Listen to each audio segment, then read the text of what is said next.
peran dari laki-laki. Oke? Ya. Oke, thank you Ari, dan terima kasih pada teman-teman komunikasi yang sudah memberikan saya kesempatan untuk berbagi pengetahuan dan pengalaman kepada kita semua. Dan terima kasih juga kepada siapa yang masih stay di sini. Ada Ibu Dion, Mbak Dion adalah kakak tingkat saya waktu di kampus dan sekarang beliau juga sudah mengajar. Juga salam hormat kepada Ibu Widi dan mungkin dosen-dosen yang lain yang juga hadir pada hari ini, dan teman-teman komunikasi dan teman-teman mahasiswa baik dari UNIP, kayaknya juga ada dari kampus dan masyarakat umum ya. Salam kenal teman-teman.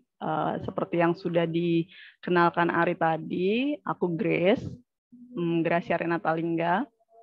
Kalau tadi Bu Widi bilang ada sebagian kelompok atau masyarakat suku di Indonesia yang harus melekatkan nama bapaknya, terutama di suku Batak. Lingga itu adalah marga keluarga, jadi ya mau nggak mau saya harus menggunakan Lingga di nama saya karena yang nantinya juga karena saya perempuan ya, jadi dia nggak turun ke anak, yang nanti turun ke anak itu marga ayahnya gitu. Jadi perempuan berakhir di nama Lingga berakhir di saya gitu. Jadi kalau teman-teman ada juga di sini yang Batak, itu Batak kayaknya kental banget memang dengan patriarki, terutama kesukuan dan marga ya. Oke, teman-teman boleh bantu aku share screen?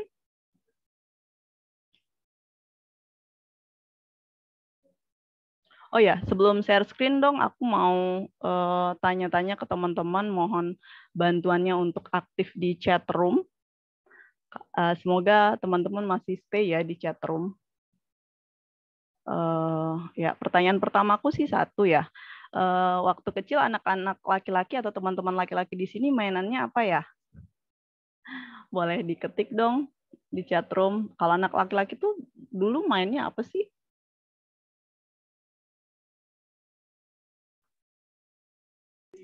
Kelereng, Mbak. Main kelereng, terus apa lagi? Boleh diketik. Yoyo, kelereng, layang-layang. Ya, yoyo, bola. Ada lagi cari ikan, cari ikan di kali. Oke, main sepeda, stay di warnet ya. Dari pagi sampai pagi biasanya. Dan nggak masalah kalau anak laki-laki menghilang dari rumah ya. Tapi kalau anak perempuan menghilang dari rumah sampai jam 5 sore, itu orang tuanya pasti berisik banget. Ya, berantem-beranteman. Gitu. Dan aktivitas-aktivitas yang teman-teman sebutkan itu adalah aktivitas-aktivitas yang biasanya dimainkan di luar rumah. Ya kan ya? Kayak main layangan nggak mungkin di rumah dong, main sepeda, terus ya cari ikan di kali, main bola gitu. Kalau main di dalam rumah biasanya kaca-kaca pada pecah. Terus pertanyaan kedua untuk teman-teman perempuan, waktu kecil mainnya apa?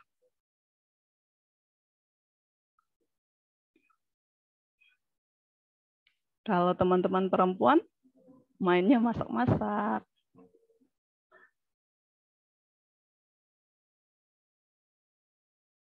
Main congklak, masak-masak. Oke, terus main lompat tali, main ibu-ibuan, main boneka, ya bener. Terus ada lagi.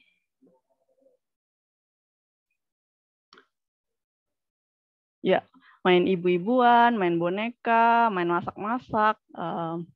Berbanding terbalik sama teman-teman laki-laki tadi ya. Main ibu-ibuan, masak-masak dan boneka tuh biasanya dilakukan di dalam rumah gitu. Jadi main boneka, masak-masak itu kan aktivitas-aktivitas yang dilakukan di ranah domestik ya, di dalam rumah dan tidak publik. Artinya apa? Bahwa ternyata kita tuh dari kecil udah dibangun perspektifnya bahwa ya anak perempuan tuh harus ya kalau main boneka tuh tujuan jangka panjangnya apa? bahwa anak perempuan ya mentok-mentok jadi ibu rumah tangga lah ya, ngasuh anak, terus ya harus masak gitu, nunggu suami pulang harus masak, semua makanan udah stay di meja makan, terus kalau pagi sebelum ayah atau suami ke kantor, kopi sudah ready di meja depan gitu. Terus dan apalagi tadi ya congklak itu main nggak umum ya kalau coba. Kalau terus apa lagi ya? Ya masak-masak rumah-rumah. Ya rumah-rumah biasanya kita diminta untuk menyusun dan menata rumah gitu, sedemikian rupa, baik dari furniture, warna dan lain-lain. Dan secara langsung dan sadar sebenarnya kita tuh sudah diajari, sudah dituntut untuk ya kalau anak perempuan nanti ya di rumah gitu, selain ngasuh anak, menyiapkan makanan, ya juga menata rumah dengan baik. Kenapa misalnya muncul istilah bahwa perempuan ya kalau nggak dapur sumur kasur emang mau kemana gitu? Kenapa sih perempuan harus sekolah tinggi-tinggi? Gitu. Ujung-ujungnya kan mentok jadi ibu rumah tangga. Sementara pertanyaan yang lebih yang hari ini muncul, ya kalau ibu rumah tangga mau sekolah lagi, emang kenapa gitu? Dan itu juga itu sedikit mengulas teman-teman. Terus untuk dikaitkan sama materiku hari ini, pertanyaan selanjutnya. Kira-kira nih, kalau teman-teman laki-laki kalau lagi sedih, ngapain ya? Anak laki-laki, teman-teman laki-laki kalau lagi sedih biasanya ngapain?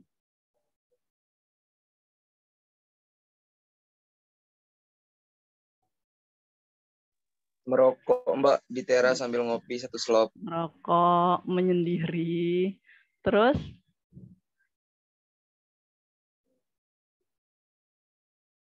Merokok, menyendiri. Terus apa lagi? Ngupdate status nggak ya? Main game, pergi sama teman, bodo amat lah ya, kesedihan-kesedihan itu gitu. Jadi ya dari kecil atau sampai saat ini tuh anak laki-laki atau teman-teman laki-laki tuh dipaksa untuk mengabaikan kesedihan-kesedihannya juga dalam diri mereka gitu. Jadi kalau tadi Ibu Widi menjelaskan dampak buruk dari patriarki, sebenarnya ya teman-teman laki-laki tuh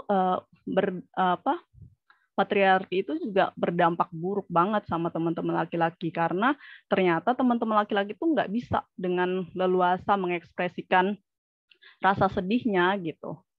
Ya nggak sih, kalau teman-teman laki-laki sedih biasanya nggak mungkin curhat ya ke teman-teman sesama laki-laki, nanti diceng-cengin soalnya. Terus nanti yang masa gitu aja, apalagi kalau teman-teman laki-laki patah hati tuh nggak mungkin cerita. Apalagi kalau diputusin. Biasanya kalau teman-teman laki-laki diputusin tuh pasti bilang ke teman-temannya tuh bukan dia yang diputusin, dia yang mutusin gitu. Karena ada rasa ya malulah kalau laki-laki diputusin gitu. Ya malulah kalau misalnya laki-laki harus mengekspresikan kesedihannya di ruang umum gitu. Nah, kita cek dulu kalau kalau tadi anak laki-laki menyendiri dan main game sampai pagi gitu. Kalau anak perempuan kalau lagi sedih biasanya ngapain?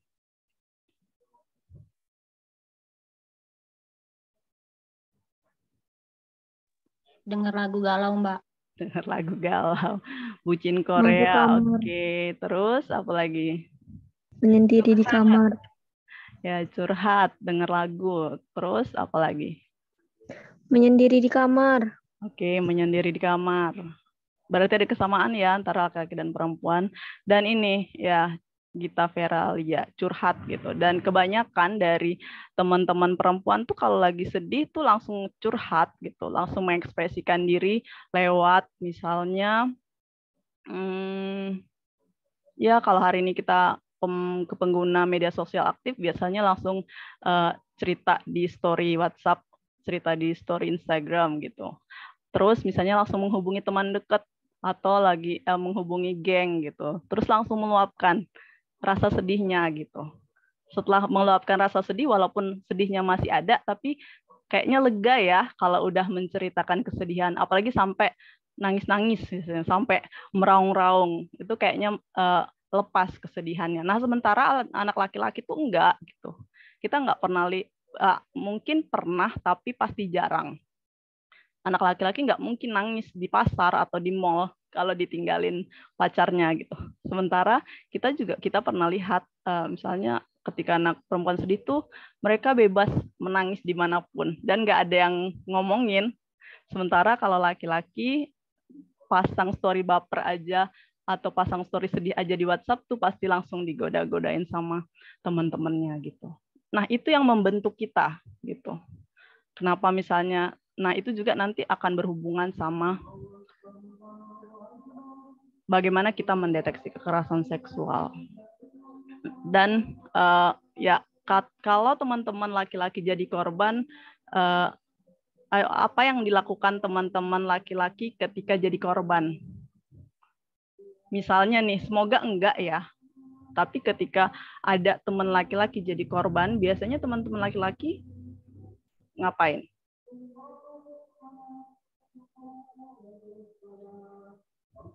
Diem-diem aja lah, malu. Laki-laki kok jadi korban. Pura-pura nggak terjadi apa-apa gitu. Gitu ya. Kalau teman-teman laki-laki yang jadi korban, ya aku nggak korban. Itu kayak kejadian lalu aja gitu. Kita kayak denial aja. Tidak menganggap apa yang menimpa kita itu adalah kekerasan gitu. Nah, kita cek ketika teman-teman perempuan atau ada saudara atau tetangga, keluarga kita yang jadi korban, biasanya teman-teman perempuan ngapain?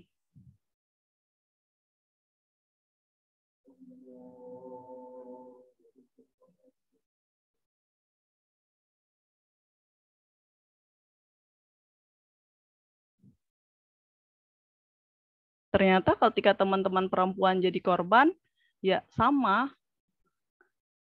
Kita akan pura-pura nggak tahu atau diam dan takut dan segala macamnya.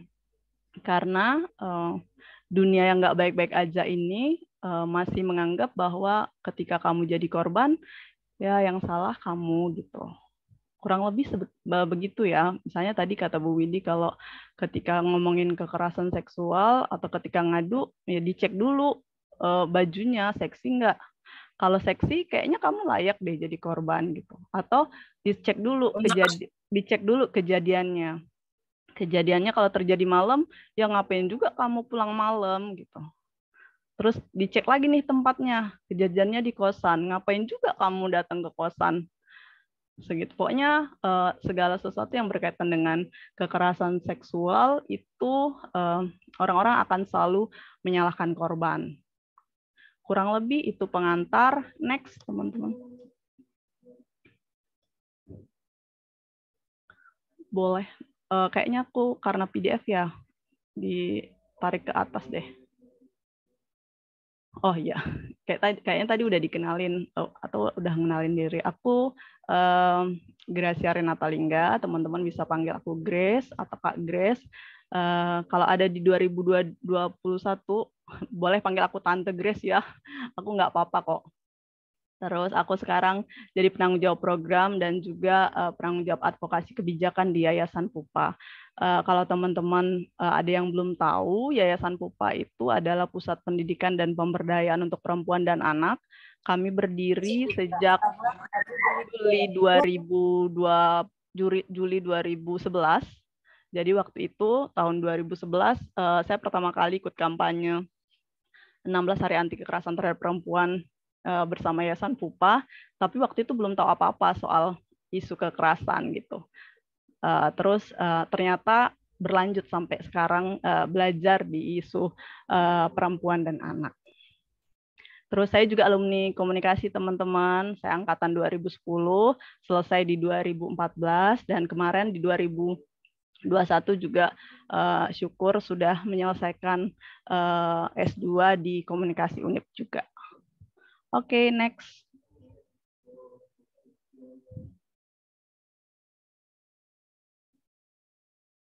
Ya, kita berangkat dari sini dulu ya, teman-teman. Kalau ngomongin kekerasan seksual tuh rumusannya tuh ini gitu. Jadi kalau ngomongin, kalau misalnya tiba-tiba itu kekerasan seksual itu apa, teman-teman harus cek di pengertiannya dulu. Kalau dalam draft rancangan undang-undang tindak pidana kekerasan seksual dan juga yang sudah dirumuskan oleh teman-teman Komnas Perempuan dan Forum Pengada Layanan, kekerasan seksual itu adalah setiap perbuatan merendahkan, menghina, menyerang, dan atau tindakan lainnya. Artinya ada serangan, ada perbuatan, ada tindakan ya terhadap tubuh, ada tubuh yang terkait dengan nafsu perkelaminan, hasrat seksual seseorang, dan juga mengarah ke fungsi reproduksi. Dan secara paksa bertentangan dengan kehendak seseorang gitu. Dari pengertiannya kita bisa melihat bahwa ada banyak unsur yang bisa kita cek ketika kita ingin mengetahui soal kekerasan seksual. Jadi nggak juga apa-apa misalnya kekerasan seksual apa-apa, kita harus cek dulu di pengertian kekerasan seksualnya. Ada tindakannya apa gitu. Ya ada merendahkan, menghina, menyerang gitu. Terus misalnya siapa yang diserang, artinya ada korban, dan siapa yang menyerang, artinya ada pelaku gitu. Terus apa perbuatannya? Perbuatannya jelas ketika bicara soal kekerasan seksual, perbuatannya mengarah tentu ke arah unsur seksualitas, yaitu ada nafsu perkelaminan, misalnya ada tindakan penetrasi kelamin perempuan dan laki-laki gitu. Terus ada hasrat seksual seseorang yang kalau misalnya dulu kita sering, kalau nggak tahu ya, dulu waktu SD ternyata saya teman-teman masih pernah nggak melihat misalnya ada bapak-bapak berdiri di jalan, tiba-tiba dia menghadap ke kita terus menunjukkan alat kelaminnya gitu. Kalau waktu kecil kan kita nggak tahu ya dia ngapain. Ternyata ya itu gitu, ada menampilkan hasrat seksual secara langsung dan juga tentu mengarah pengerusakan ke fungsi reproduksi seseorang. Dan tentu kita bisa melihat ada kejadian itu dilakukan secara paksa dan bertentangan dengan keinginan dan kehendak seseorang. Kita nanti akan tarik ke konsen gitu. Jadi apakah ketika kekerasan seksual itu terjadi ketika nggak ada konsen dari korban. Kurang lebih gitu ya. Next.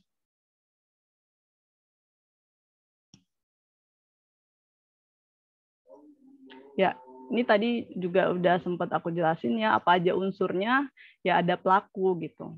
Kita bisa, kalau misalnya teman-teman masuk ke pengaduan kasus, kita cek pelakunya siapa gitu. Kita bisa lihat motivasinya apa, tujuannya apa, terus tindakan pelaku ini apa aja yang sudah merugikan korban gitu. Terus selain pelaku tentu ada korbannya gitu. Kita bisa lihat dari sisi korbannya dampaknya apa terhadap korban. Bisa dampak fisik, psikis, bisa dampak ekonomi mungkin, terus seksual gitu. Fisik, psikis, seksual, dan ekonomi. Terus selanjutnya ya harus ada pelaporan dan pengaduan ya teman-teman. Karena kalau misalnya kalian melihat kekerasan seksual terjadi tapi korbannya nggak ngelapor atau misalnya dihalang-halangi oleh keluarga, kita nggak bisa berbuat apa-apa gitu. Harus ada pelaporan dan pengaduan yang masuk ke paling tidak ke lembaga layanan, baik pemerintah maupun swasta. Nah, kita juga bisa cek relasi teman-teman. Tadi juga udah disampaikan soal bahwa ternyata kalau dulu kejadian kekerasan seksual atau bentuk kekerasan lainnya sering muncul di media, terutama di koran-koran, itu adalah orang-orang yang nggak dikenal gitu.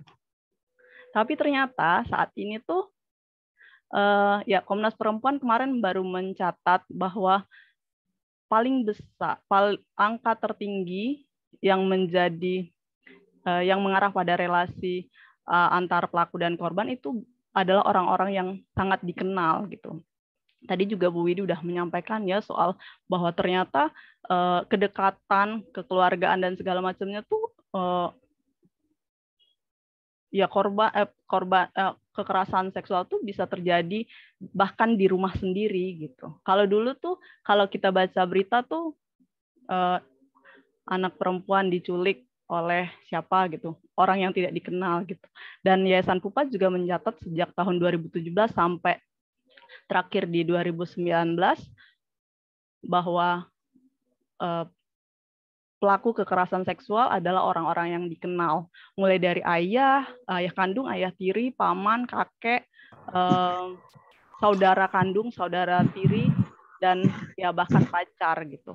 Dan selain ada hubungan kekeluargaan, juga kita bisa lihat relasi status pekerjaannya, misalnya kayak bos ke sekretaris atau bos ke bawahan atau staf biasa atau bos atau misalnya ketua divisi ke anggotanya gitu. Atau misalnya seperti contoh kalau teman-teman di kampus ya kalau pelakunya dosen, korbannya mahasiswa, ya tentu mahasiswa takutlah untuk mengadu gitu. Nanti pasti yang dapat ancaman nilai nggak keluar atau segala macamnya. Kita bisa cek relasinya antar pelaku dan korban. Selain relasi personal, ada juga relasi impersonal yang kayak tadi. Kalau dulu mungkin korban adalah orang yang nggak dikenal ya. Kalau sekarang justru karena korban dan pelaku adalah orang yang sangat dikenal, justru pelaku yang nggak dikenal tuh lebih sedikit angkanya dibandingkan orang yang dikenal. Selain itu juga yaitu tadi ada institusi kayak tadi bos ke bawahan, kampus misalnya dosen ke mahasiswa, atau juga misalnya kalau teman-teman di organisasi atau di UKM, hima dan lain-lain, ya ketua hima dan anggotanya, atau senior dan junior gitu. Jadi nggak hanya melihat dari bos dan bawahan atau staff, atau enggak juga cuma melihat dosen mahasiswa, kita juga bisa cek nih abang-abang senior yang ganteng-ganteng itu, yang baca-baca buku yang sangat progresif itu cenderung jadi pelaku juga gitu.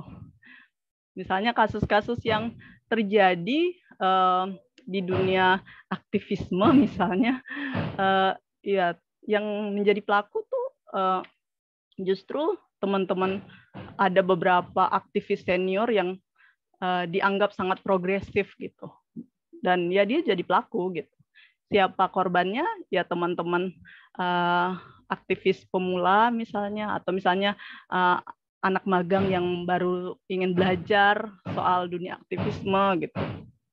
Dan ya kita bisa cek juga relasi kuasanya.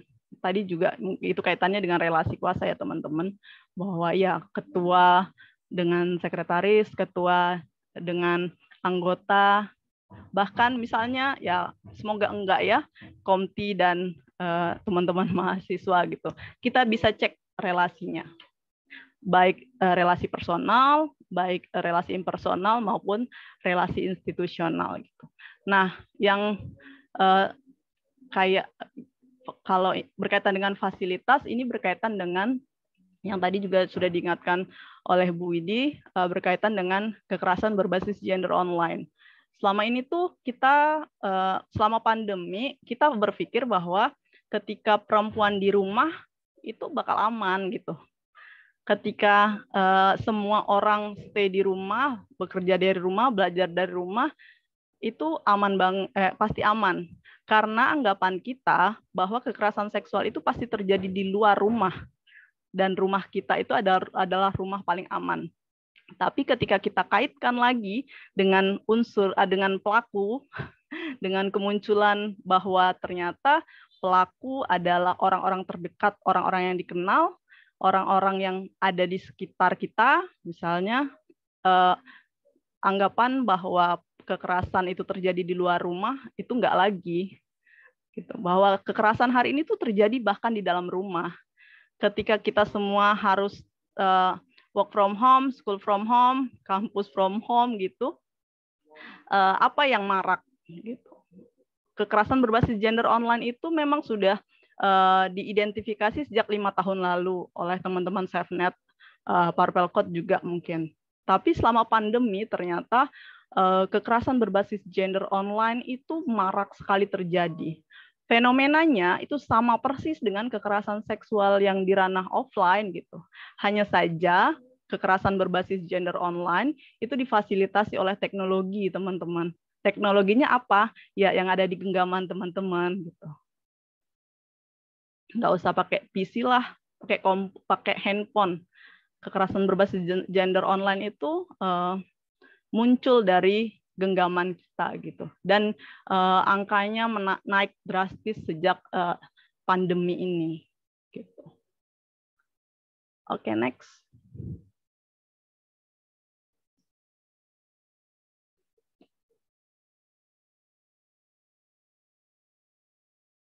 Ya. Siapa saja yang rentan menjadi korban? Ini aku dapat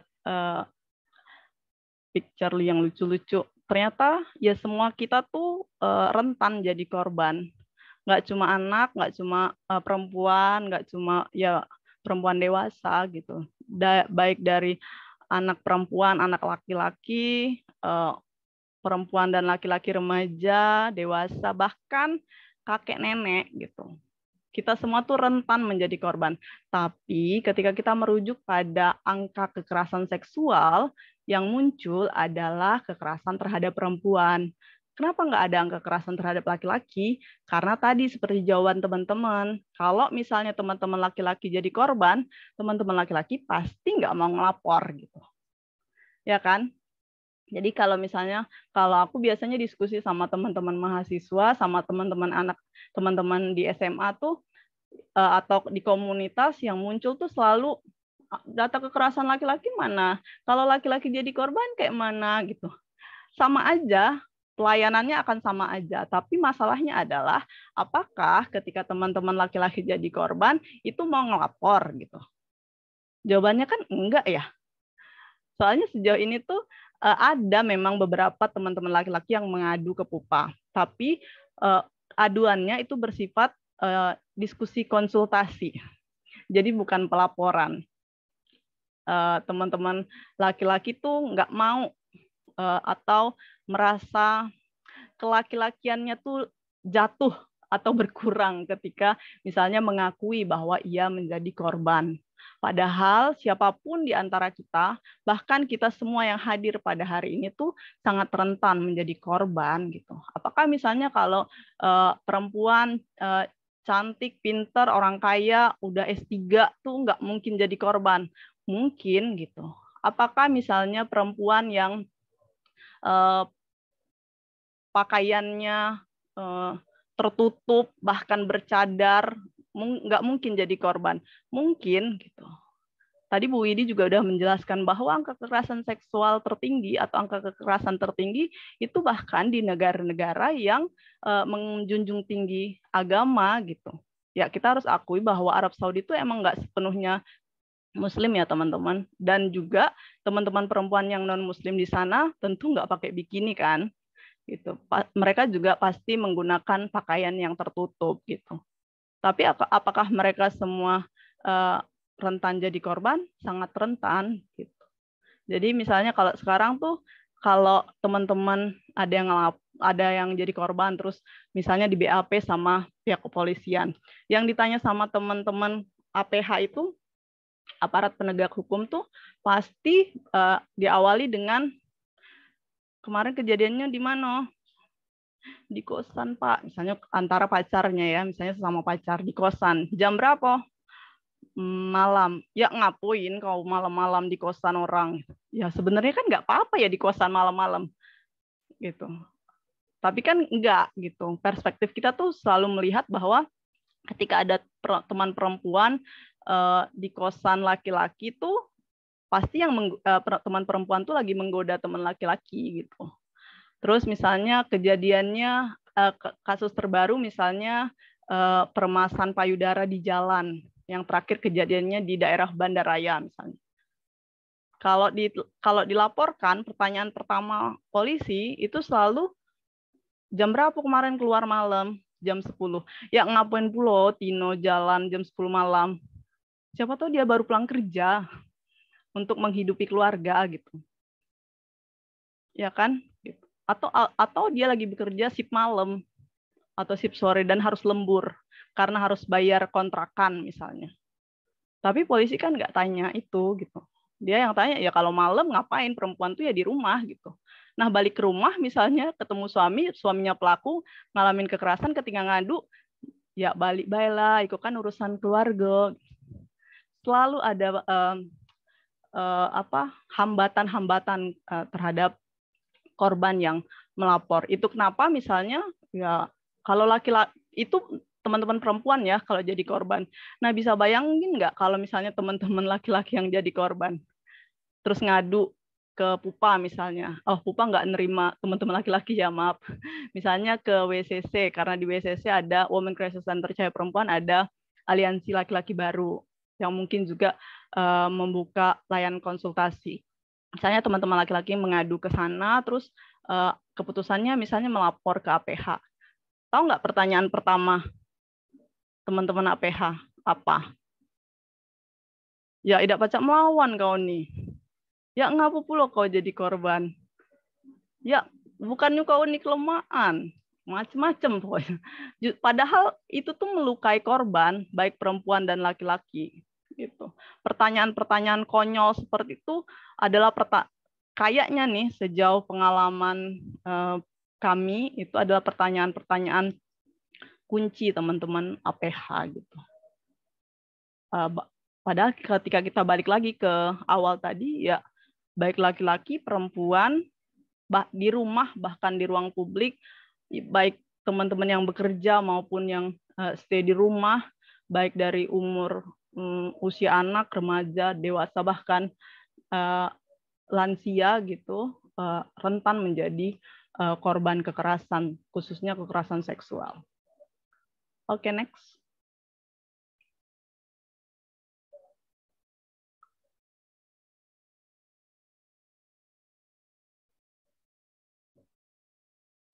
Ya, ini sedikit aja karena tadi juga ada disampaikan.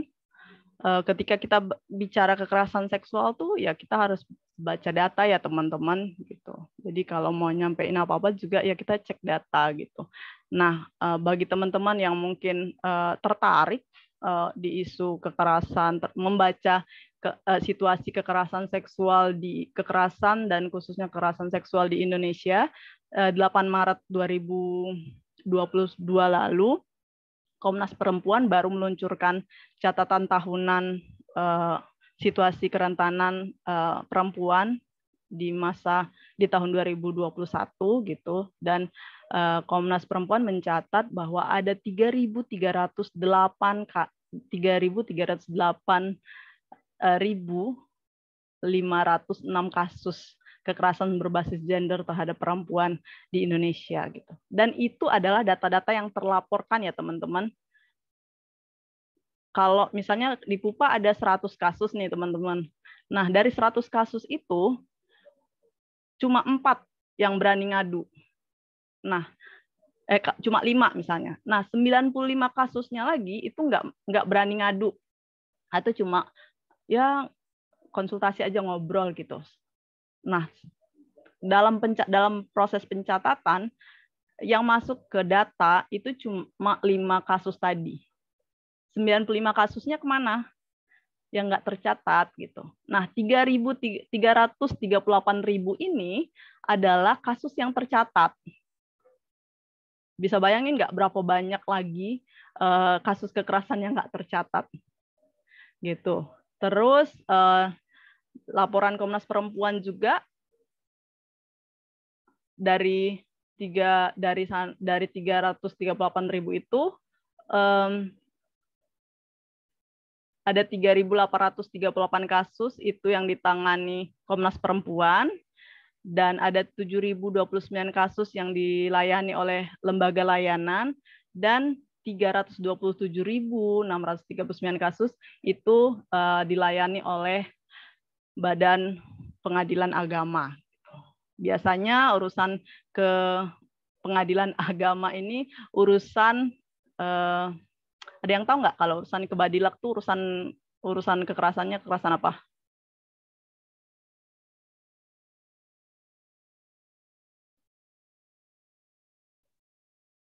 Biasanya urusannya itu urusan kekerasan dalam rumah tangga, teman-teman.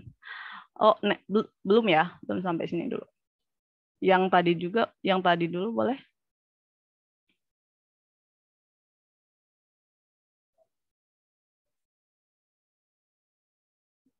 Ya, jadi ini sedikit catatan dari Komnas Perempuan. Nah, dari banyaknya kasus kekerasan terhadap perempuan, aku ambil sedikit data, nggak sedikit ya ini, karena kita zero toleran untuk kekerasan, bahwa sepanjang tahun 2021 itu ada 2.363 kasus khusus kekerasan seksual. Seperti yang sudah aku sampaikan juga tadi, bahwa ini yang terlapor dan tercatat, teman-teman. Berapa ratus ribu lagi yang nggak tercatat, kita nggak tahu gitu. Misalnya teman-teman cek juga deh, misalnya ada teman kalian yang jadi korban, terus kalian tahu, tapi dia nggak mau ngelapor. Coba cek berapa banyak kira-kira teman-teman kalian, atau saudara, atau adik, atau tetangga kalian, atau orang yang kalian kenal menjadi korban kekerasan, khususnya kekerasan seksual, tapi nggak melaporkannya gitu. Nah, yang kalian kenal aja udah sebegitu banyak. Kurang lebih kalau dikumpulkan semua data yang nggak tercatatkan itu, kita nggak tahu berapa banyak lagi kasus yang akan muncul gitu. Nah, kekerasan seksualnya apa aja yang muncul di catatan tahunan Komnas Perempuan, mulai dari perkosaan, marital rape atau kekerasan seksual dalam perkawinan, juga incest dan pelecehan seksual gitu. Jadi, nah marital rape ini kemarin juga jadi kontroversi juga ya bagi teman-teman yang nggak paham, tapi ya kenapa kok di dalam rumah tangga ada perkosaan sih gitu. Kalau kita merujuk tadi ke pengertian kekerasan seksual, ya ketika kita memahami jenis kekerasan seksual, kita harus kembali lagi merujuk ke pengertiannya gitu. Jadi ya kenapa di dalam rumah tangga terjadi perkosaan misalnya, ya karena ada pemaksaan gitu. Kurang lebih begitu ya. Oke, next.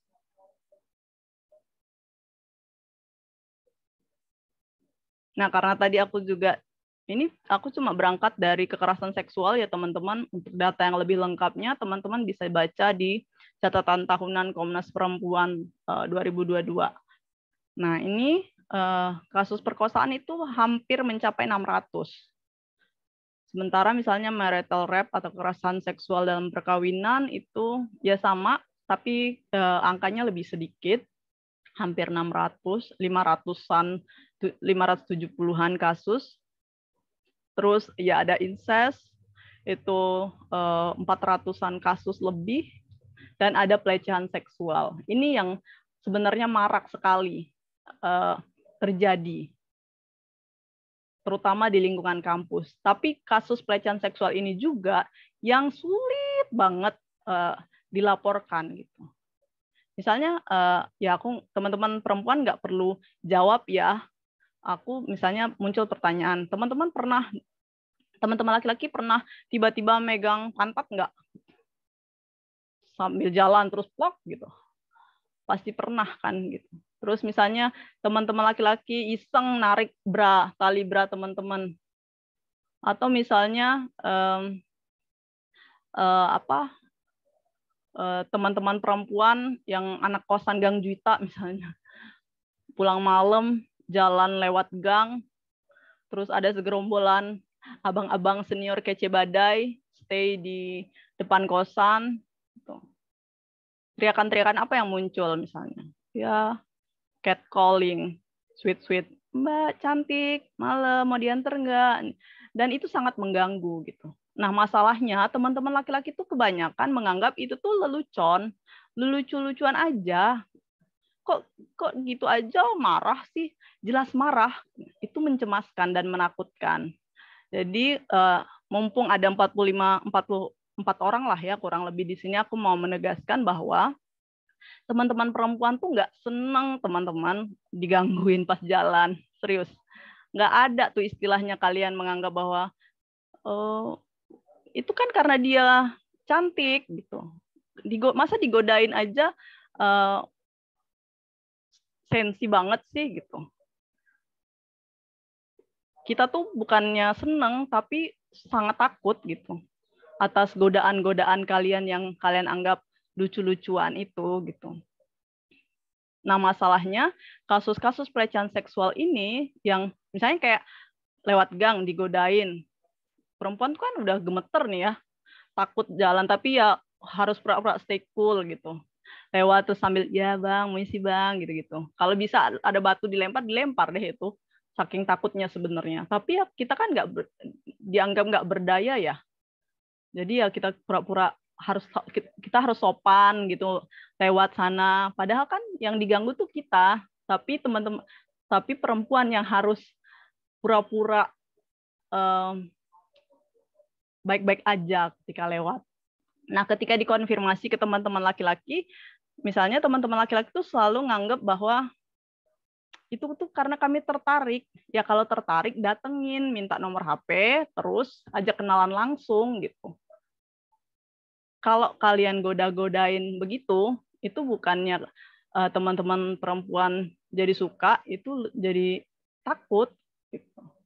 Jadi stop catcalling, karena itu sungguh mengganggu dan menakutkan.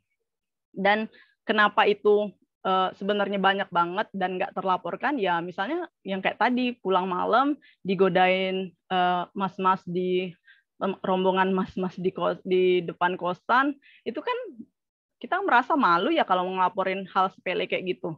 Walaupun efeknya, dampaknya ke teman perempuan bisa tremor gitu.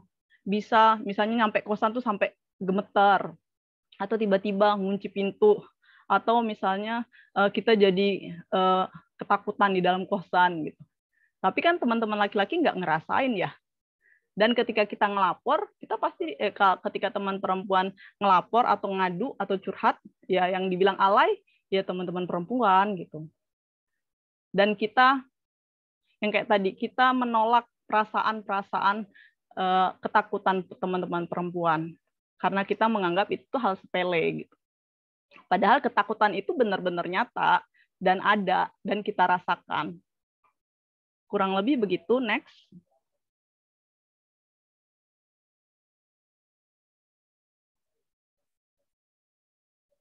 Ya, ini dia. Teman-teman bisa baca ya semua pengertiannya di Google banyak, di buku panduan Komnas Perempuan juga banyak. Komnas Perempuan mencatat kurang lebih ada 15 jenis kekerasan seksual. Gitu. Jadi teman-teman bisa baca, ada perkosaan, ada intimidasi seksual, ada pelecehan seksual, ada eksploitasi, ada perdagangan perempuan untuk tujuan seksual. Kalau sekarang lagi musim open BO, saya juga baru tahu, serius. Maksudnya saya enggak, di musim pandemi itu ternyata muncul banyak kejadian, muncul banyak sekali bentuk kekerasan yang enggak terdeteksi gitu. Kita kan selalu, kalau misalnya di Reels Instagram atau audio TikTok tuh kita bikin jadi lucu-lucuan ya, open BO gitu. Padahal itu juga masuk dalam ya bagian dari kekerasan seksual gitu. Bahwa yang teman menjual teman via media sosial atau teman jual teman di Telegram dan Twitter, itu ada banyak sekali kasusnya. Apakah terlaporkan? Tentu tidak gitu. Terus perdagangan perempuan, prostitusi paksa, terus perbudakan seksual, ada pemaksaan perkawinan, teman-teman. Ada banyak sekali di setiap daerah juga, ada banyak di daerah kita, misalnya di daerah, di kawasan-kawasan di Indonesia itu masih menganut pemaksaan perkawinan gitu. Bahkan di usia anak gitu. Next. Nanti untuk pengertiannya secara umumnya ini ya teman-teman, nanti teman-teman bisa baca. Juga ada pemaksaan kehamilan, teman-teman, ada pemaksaan aborsi, juga pemaksaan kontrasepsi dan sterilisasi, juga penyiksaan seksual gitu. Kalau ya saya pikir di sini adalah orang-orang dewasa ya yang juga saya berharap juga sudah punya atau sudah mengetahui soal seks edukasi. Misalnya kita tahu misalnya ada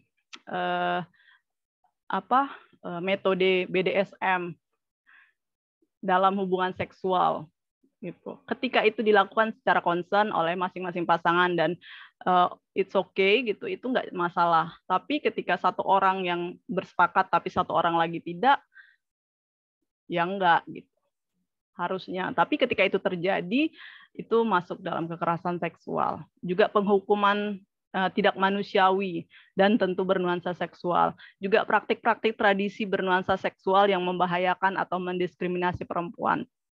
Juga kontrol seksual termasuk lewat aturan diskriminatif beralasan moralitas dan agama. Agama apapun ya teman-teman. Gitu. Mungkin ada sebagian yang misalnya yang kayak tadi juga sudah disinggung soal sunat perempuan gitu. Bahwa ternyata di tahun 2015 saya pernah melakukan penelitian bersama teman-teman Kalyana Mitra di Jakarta. Waktu itu kami pergi ke salah satu daerah miskin kota di kawasan Jakarta Timur untuk berdiskusi sama ibu-ibu soal sunat perempuan. Dan ibu-ibunya tuh ngomong kan bahwa ya sunat perempuan itu kan diharuskan agama gini. Walaupun misalnya secara saintifik, secara fungsi, secara efek gitu tuh sunat perempuan tuh nggak berdampak apapun ke perempuan, beda dengan sunat laki-laki ya. Misalnya dari segi kesehatan dan segala macamnya tuh punya. Tapi sunat perempuan tuh nggak ada, tapi tetap dilakukan. Nah, bersyukurnya mungkin misalnya di beberapa daerah di Indonesia, sunat perempuan tuh hanya dilakukan lewat lambang, simbol. Misalnya ya sekedar gesek atau sentuhan atau syaratnya aja. Nah, masalahnya di belahan dunia lain, belahan dunia di negara lain itu ada yang tindakannya itu sangat ekstrim gitu.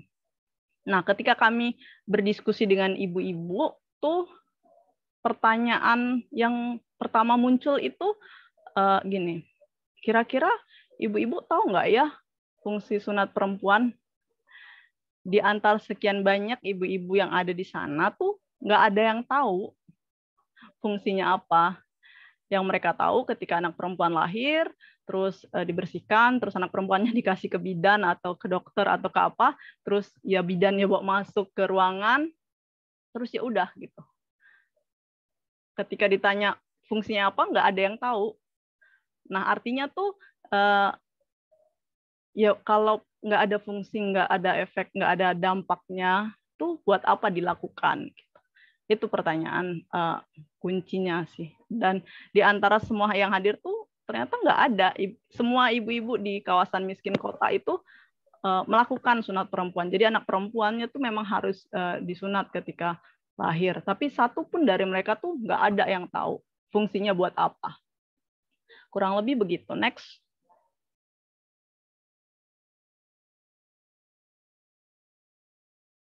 Dikit lagi ya.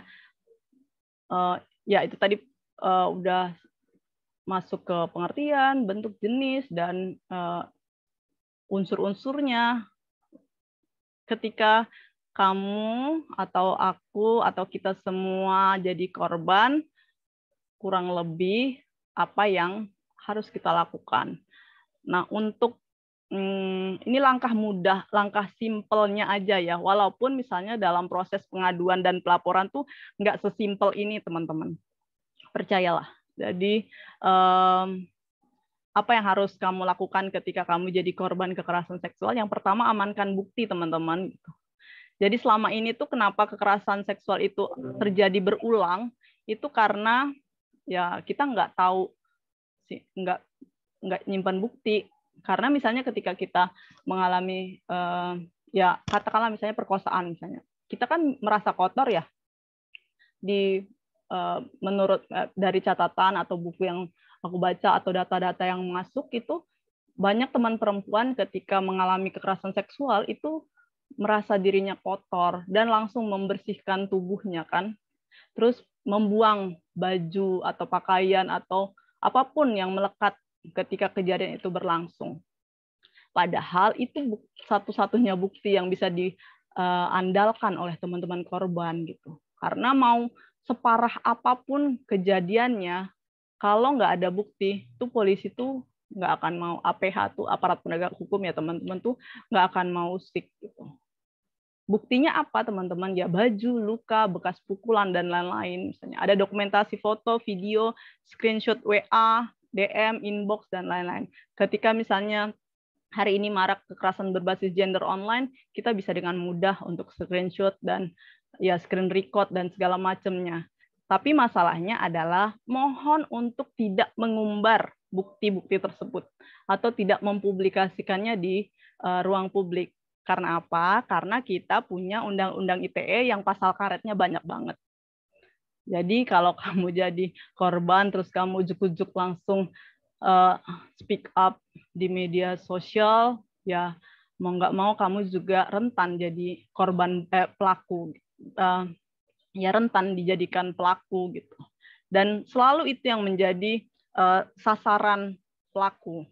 Misalnya ketika ada korban terus dia sebenarnya nggak mau publis, tapi misalnya ada teman-temannya tuh mendorong dia untuk publis lah, siapa ya, apa spill dong gitu. Spill dong siapa, terus mungkin karena dorongan dari pihak luar, terus teman-teman korban langsung spill di media sosial, padahal mungkin itu adalah jebakan dari pelaku, biar dia ngepost pelaku dan pelaku bisa ngelaporin korban balik. Dan masalahnya undang-undang ITE udah ada, sementara undang-undang tindak pidana kekerasan seksual belum disahkan juga. Jadi kita bisa cek bahwa ya dalam kasus ini kebanyakan ya pelaku yang diuntungkan. Nah, ketika kamu sudah punya barang bukti, mohon diamankan dan disimpan di tempat yang aman, teman-teman. Nah, setelah ini, teman-teman boleh cek dan cari ruang aman. Ruang amannya itu bukan tempat yang aman ya. Ruang aman ini ya bisa jadi teman-temanmu, sahabatmu, ya kalau pacarmu adalah mereka yang berpihak pada perempuan, mungkin juga bisa pacar. Juga misalnya ketika keluargamu punya pemahaman mengenai perempuan korban, kamu bisa juga berlindung di keluarga dulu gitu. Sebelum nanti setelah berdiskusi dengan keluarga, teman atau segala macamnya, teman-teman boleh kunjungi pengada layanan. Nah, karena kita ada di Bengkulu, teman-teman bisa kunjungi pengada layanan pemerintah maupun swasta. Pemerintah itu ada Dinas Pemberdayaan Perempuan, baik kota maupun provinsi. Juga ada Dinas Sosial, teman-teman, kota dan provinsi. Ada teman-teman Peksos yang gencar banget dan sangat menolong sekali untuk kasus ini. Dan juga ada organisasi masyarakat, misalnya dalam hal ini Yayasan Pupa, juga ada Women Crisis Center Cahaya Perempuan, kalau teman-teman sudah tahu, dan ada juga WCC Aisyah, gitu. Dan banyak sekali. Ada juga, dan nanti ya teman-teman bisa cek organisasi masyarakat yang concern di isu pengaduan dan pelaporan kasus kekerasan seksual. Dan setelah mengunjungi lembaga layanan, teman-teman bisa cek juga kebutuhan teman-teman apa. Apakah kebutuhan litigasi, yaitu kebutuhan di bidang hukum, maupun non-litigasi, atau cuma konsultasi, atau misalnya membutuhkan layanan psikologis, atau misalnya teman-teman butuh ruang aman, atau juga misalnya teman-teman butuh ya konsultasi hukum gitu. Jadi teman-teman nanti dicek kebutuhan teman-teman apa. Kalau misalnya sudah berdampak parah, misalnya kasus perkosaan atau pelecehan berulang dan dilakukan sangat sadis misalnya, itu biasanya masuk ke litigasi ya teman-teman. Teman-teman harus butuh pertolongan hukum gitu. Jadi kalau misalnya urusannya pelecehan seksual atau misalnya ada informasi, kalau kekerasan berbasis gender online ini biasanya berkaitan dengan kiriman-kiriman konten-konten porno yang dilakukan oleh seorang yang dikenal maupun tidak dikenal, teman-teman boleh minta konsultasi dan layanan. Kurang lebih begitu. Next. Nah, FUPA semenjak pandemi sebenarnya udah nggak punya uang untuk memberikan layanan pengaduan korban, pengaduan untuk perempuan dan anak, tapi kami tetap membuka ruang untuk teman-teman yang butuh konsultasi butuh konsultasi dan layanan berkaitan dengan kekerasan seksual ataupun hal-hal lainnya yang berkaitan yang kira-kira teman-teman butuhkan gitu. Jadi FUPA mencoba untuk memberikan layanan konsultasi ini, juga membuka layanan pengaduan di kontak person ini, teman-teman. Kami juga punya pendamping korban yang ya walaupun terbatas, semoga bisa menolong teman-teman, khususnya di teman-teman di Bengkulu dan sekitarnya. Oke, next.